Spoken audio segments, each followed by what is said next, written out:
Ana til demek, Uygurnu sevmek. Kerip atqanыңla Uygur ana til ösmürler kanalı. Ana til.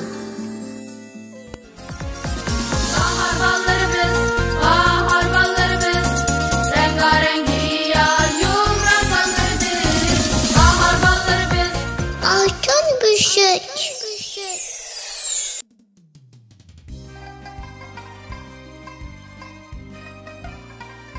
Assalamu alaikum umar küçük dostlar. Altın Büşük programımızın bu sanıda Amerika'nın Virginia ştatı Fairfax şehrinde 2017 yılı 25 yanvar kurulgan ana til mektebi hakkında uçur berip ötümüz.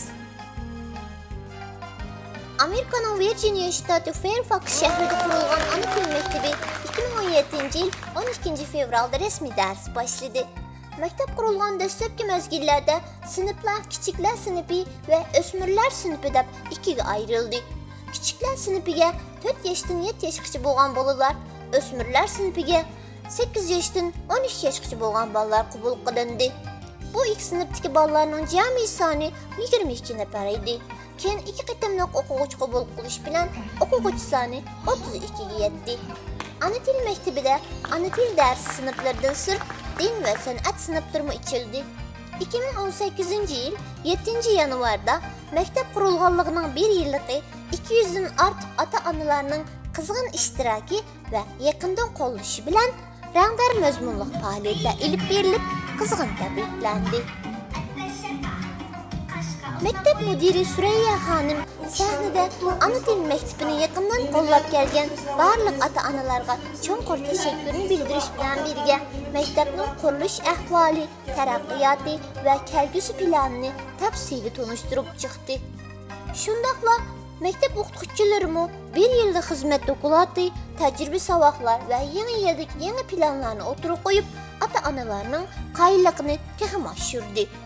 Ata-analar vekillerim oturuğa çıkıp ana til mektebinin balalarga bolgan icabi ta'sirlerini bayan qılıp, ana tilga bolgan qiziqish, Uygurga bolgan tushunishda mektepning turtkülük rol oynayotganligini ta'kidledi. Faaliyet davomida umar kichik do'stlar o'zlari tayyorlagan sarxil naqshi usul, she'r qo'shiq, musiqa, sahna o'yinlarini yuqori mahorat bilan o'rinladi. Faaliyet ahırda her bir küçük dost soğuk buyumları bilen mukaffatlandı. Hırsıga doş kelivatkan ana tilimizge bolgan muhabbet, ana tilimizge bolgan teşnalık ve fidakarlık ruhi, hicretdeki Uygur kıyındaşlarına bir yerge cem kılıp, ana tilimizden terakkiyatıga bolgan iradelerini müstehkemledi. Yaşa ebed can tilim, sen neslimnin gururi, telpini sen için Uygurumның vücudi.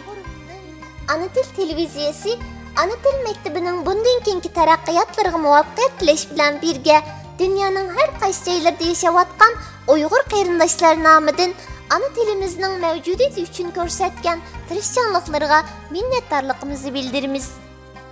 Umar küçük dostlar, Altın Büşük programımız bu yerda oxirlashdi. Kerakli sonda ko'rishguncha aman bo'linglar.